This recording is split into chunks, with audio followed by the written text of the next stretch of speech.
नी गल सुन वजदी है ओए मेरा पुत्रा ओए मेरी नूर लोड़ गई मेरा पुत्रा लड़ गया ओए मेरा गरीब पुत्र नी गल सुन वजदी है आए असी पंजाब ओ अल्लाह दी सपोर्ट ते फिर आंदी वी ते राह जांदे आ गई ते फिर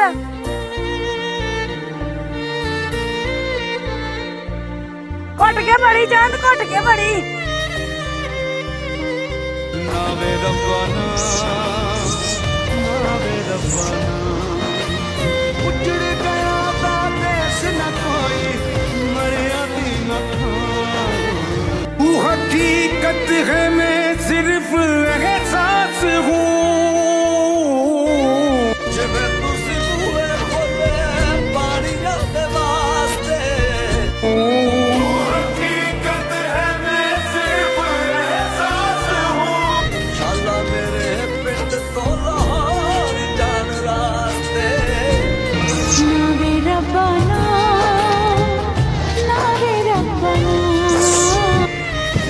यार डर लगन डे अंदर अगे जाके यार सारे तू की करने ओए ओ पानी दे ऊपर चढ़ गया ओए छड़ दो पिछो पानी चढ़ गया ऊपर ओए रब्बा मेरे पाले पाले पाले पाले पाले पाले पाले अगले दा की माहौल है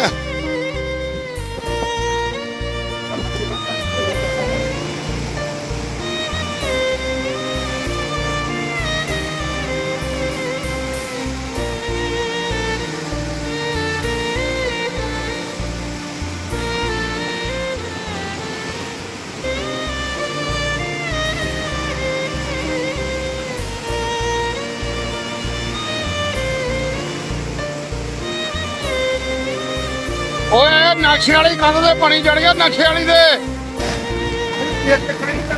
ला आ पानी दे बिल्कुल कंढे दे ओए ओ लीक हो गया पैर ओवे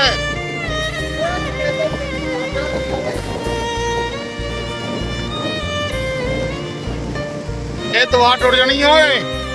मेरा क्यों मैं दुनिया ते नहीं रहंदी पी भाई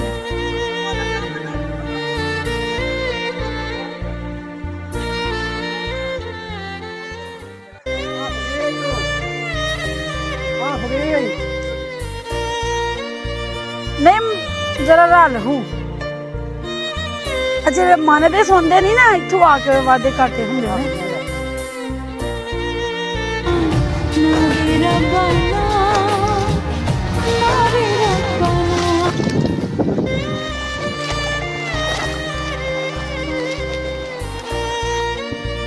नहीं मसी इतने सेफ हाँ सानू कोई नहीं टेंशन असी सेफ हाँ इतने असी बह जाना देखें जी अब मैं छत पे आ गई हूँ क्योंकि हमारे कमरे के अंदर पानी चला गया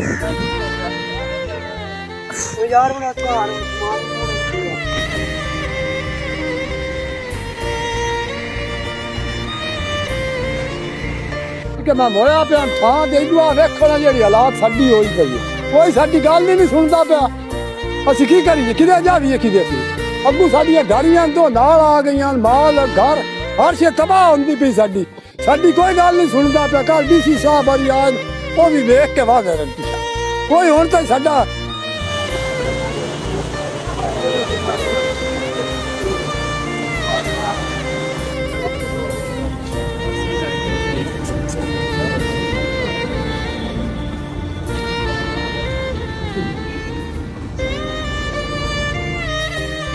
एक 100 साल पुराना गांव ऐसे खत्म कर दिया जैसे कभी था ही नहीं। इतने इतने बड़े बड़े पत्थर ऐसे तैर रहे थे जैसे फोम के बने हुए हैं।